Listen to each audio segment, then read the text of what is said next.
You didn't see that sort of stuff. The myelogram from December 4th, 2015, there were some other images taken. There were the radiologist's impression indicated there was a broad-based central and right lateral disc protrusion at C5, C6, extending into the right lateral recess in close proximity to the right C6 nerve root.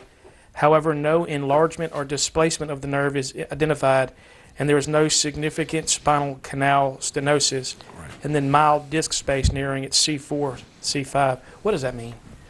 Well, that means, let's see, this is C2, C3, C4, C5, C6. So this area right here, she has, on the CT myelogram, she has a disc that is reaching out beyond its usual and customary normal borders.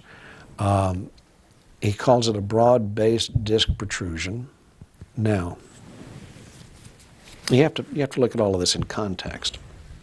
I mentioned that she had a loss of cervical lordosis, and that was probably related to muscle spasms in her neck. So with whiplash, she's going to irritate the joints. She could have gone this way, she could have gone that way. She's going to irritate the joints, and she's going to stretch the shall we say, joint capsule of the disc, which is also called the annulus of the disc. So she's going to stretch that sort of stuff, and that can cause it to have a little bit of weakening. Mm-hmm. Now, it may repair itself on its own. It's great. And if that's the case, then she doesn't need to have neck surgery. And fortunately, she did not need to have neck surgery. But she did have a disc that was trying to displace, which means that the disc was painful. The loss of cervical lordosis would also make you think that with the whiplash that she has some acute injury or some acute pain going on with the facet joints in the neck.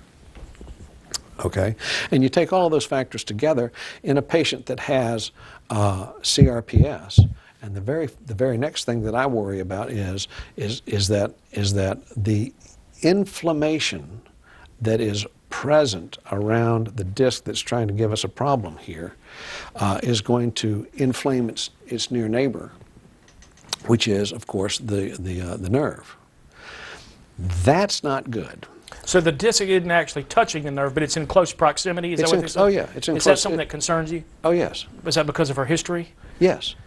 And did she have any complaints that were... Well, she had concordant pain in her right upper extremity, right along the distribution of the C6 nerve, which would have been all up in this area, yes. Did those pains or problems show themselves before this car crash? No.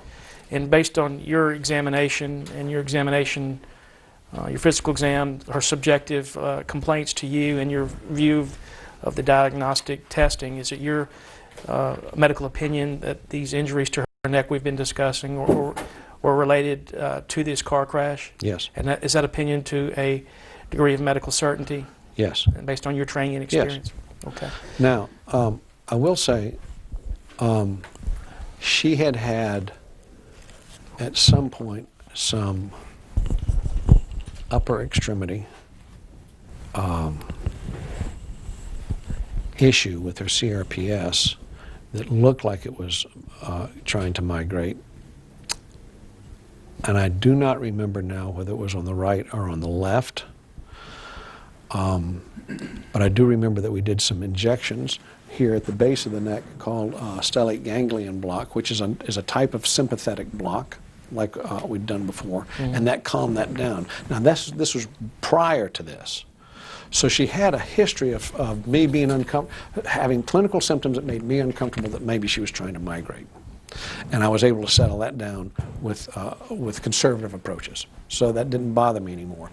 But when this came along and she started having those sorts of things, could this all be related to the disc, or could this be a migratory thing? I was not really willing to take a chance, because I've seen what this can do when it migrates. It's a very devastating piece of business. So that led me to say, well, let's do all the conservative things that we can, and let's take the stimulator and move it upstairs so I can take care of this issue to keep that from going on, because all the nerves from the feet go right alongside all the way up to the brain. Mm-hmm. So I could still reach things of the feet if they're in pretty good condition. I can pretty much keep those under control, even though I've moved up higher. And at that point, the stimulator was not doing much for her low back anyway. So I felt it was imperative to get up there and take care of the neck. And what do you believe that the reason you had to go in and repair the neck, and we're going to get to that in a second, is it because of the injury she sustained in this motor vehicle crash? Oh, sure. I mean, she had trauma. Now, as I mentioned before, you put people into remission, but you don't cure them of their CRPS. So if they have trauma, it might seem slight trauma to any one of us sitting here. But in somebody who has CRPS, it could be enough to create a migratory pattern of what's going on. It could be enough to do something.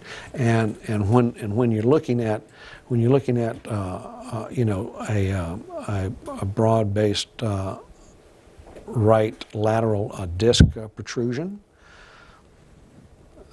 that makes me uncomfortable. That means there was enough trauma to stretch nerves and so forth and so on. So she's obviously, with this kind of emotion in whiplash, you know, this backward forward motion in whiplash, there's enough to go on there to stretch a nerve. There's enough with a disc protrusion, the inflammation that goes along with all of that. There may even be a little bit of leakage of the fluid contents, but not necessarily the actual matter of the center of the disc, but some of the fluid in the disc is extremely inflammatory to nerves, very, very, very inflammatory to nerves. So there's a lot going on here, and with her having the CRPS and a history somewhere up there in the past of me being uncomfortable with something going on in the upper extremities because of her potential for migratory, I felt it was necessary to move on along and treat that conservatively with the. Can you speak up, doctor? Yes, I'm sorry. Where you speak did up? you lose me? No, you're fine. Just Okay. like you started. Sorry.